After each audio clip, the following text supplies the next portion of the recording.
A la hora de determinar las principales causas que producen las pérdidas de nuestros terneros en el NEA, tenemos un largo camino por recorrer, ¿sí? En primer lugar, tenemos que pensar que estas causas que producen estas pérdidas son multifactoriales, ¿sí? ¿Qué quiere decir esto? Que en general no vamos a encontrar una sola causa en la que podamos identificar y atribuir el 100% de las pérdidas. Entonces ahí comenzamos un trabajo bastante interesante, que es un trabajo que lo debemos realizar en equipo, ¿sí? ¿Qué queremos decir con esto? Es un trabajo en el que tienen que intervenir todos los actores, ¿sí?, que se encuentran en el establecimiento. Tiene que trabajar, obviamente, el propietario, el dueño de la empresa, tomar la decisión. Después también tienen que intervenir, obviamente, el administrador o el encargado de campo, el capataz, el personal, los recorredores, y obviamente ahí también un rol importante lo tiene el médico veterinario, ¿sí? Entonces este equipo, que realmente tiene distintas visiones, pero que a su vez trabaja con un mismo objetivo, es el que en teoría nosotros vemos como el más formado, el más preparado, el que tiene una visión más amplia como para poder determinar estas causas. Entonces nosotros vamos a tener causas, ¿sí?, que las vamos a encontrar en la primera etapa, que podríamos definirla como lo que es el tacto a la aparición, y después vamos a tener otras causas que las vamos a encontrar en la segunda etapa, que va a ser a partir del parto al destete, ¿sí? En este trabajo, ya les digo, cada uno va a tener que aportar y tener un rol fundamental, y básicamente lo que vamos a hacer es, una vez que el veterinario hace el diagnóstico de gestación, vamos a tratar de empezar a determinar en qué momento de esa gestación se pierde el ternero. Normalmente la gestación, el diagnóstico de gestación se puede hacer por ecografía o a través del tacto, y nosotros después podemos incorporar algunos tactos intermedios para ir detectando si el ternero se perdió en el primero, en el segundo o en el tercio de la gestación.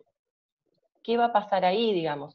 Esto nos va a permitir que nosotros podamos empezar a ver si hay algún agente al que le podamos atribuir esta pérdida, ¿sí?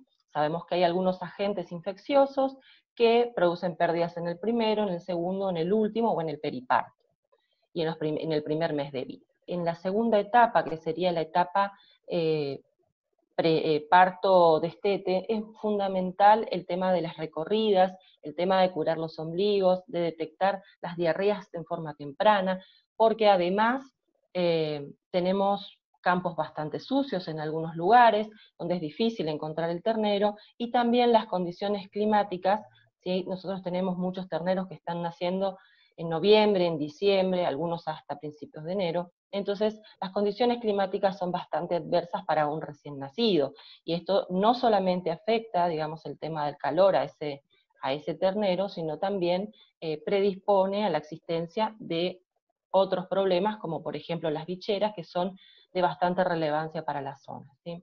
Entonces, este trabajo entre todos estos actores, y viendo que las enfermedades son importantes, ¿sí?, las enfermedades infecciosas y la detección de los problemas en la vaca, la detección de los fetos y los terneros muertos, poder enviarlos a que se haga el diagnóstico del laboratorio, son fundamentales, pero que no debemos olvidarnos de todas las cuestiones que tienen que ver con el ambiente, con el tipo de potrero que tenemos, si tenemos potreros grandes, chicos, si tenemos campos limpios, sucios, si estamos sobre pasturas, si tenemos grandes distancias que recorrer para llevar estos animales a hacer los trabajos en la manga en sí, el tema de tener en cuenta el bienestar animal.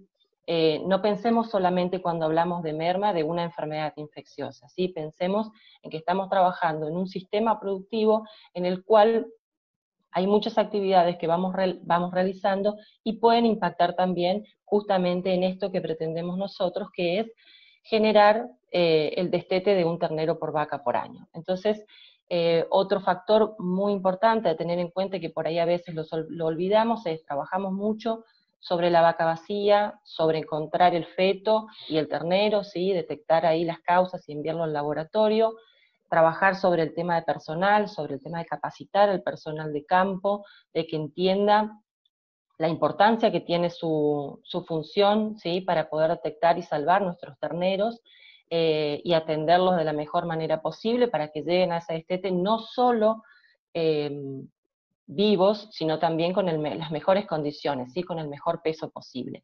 Y además, no olvidarnos de los toros. Los toros son fundamentales porque, digamos, si pensamos en la cantidad de toros que tenemos y que van a servir a cada vaca, si el toro tiene, ¿sí?, una enfermedad infecciosa que se la transmite a las vacas, esa amplificación es bastante importante. Entonces, entrar al servicio con 2 raspados negativos en los toros es fundamental. El porcentaje de pérdida de terneros es bastante variable, ¿sí?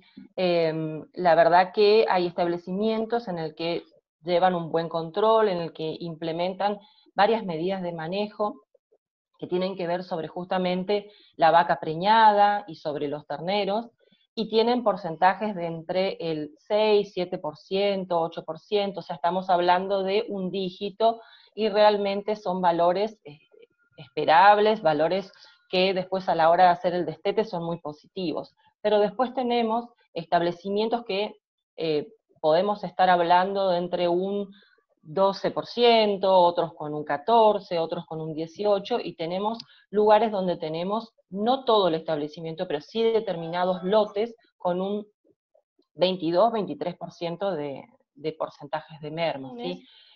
Cuando nosotros detectamos, ¿sí?, la presencia de tricomona y de campilobacteriosis en los toros, y están las 2 enfermedades juntas, nosotros sabemos que podemos tener hasta un 15, un 25% de pérdidas debido a estas enfermedades, dependiendo del porcentaje de toros que podamos tener positivos en nuestro rodeo.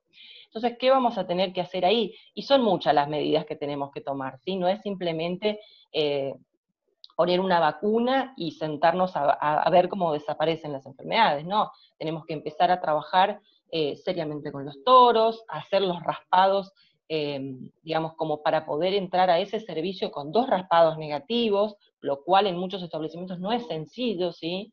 Porque haces varios raspados hasta lograr esto, es un trabajo que tenés que hacerlo planificado, tenés que hacerlo con mucho tiempo, porque cuando empezás a encontrar los positivos, tenés que eliminarlos, entonces te quedás sin toros, tenés que incorporar toros nuevos, estos toros nuevos que incorporás, les tenés que hacer el mismo trabajo, tenés que estar seguro de que sean toros, de que sean libres de estas enfermedades.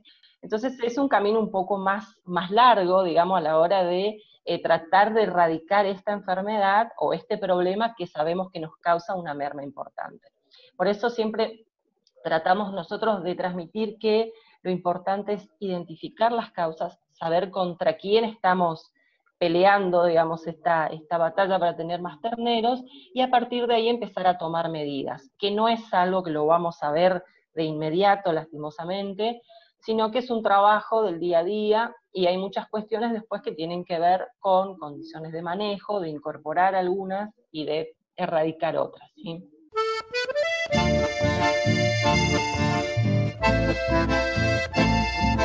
Y amigos, llegamos al final, nos encontramos la próxima semana con mucho más Corrientes con Bogotá. Hasta entonces, muchas gracias.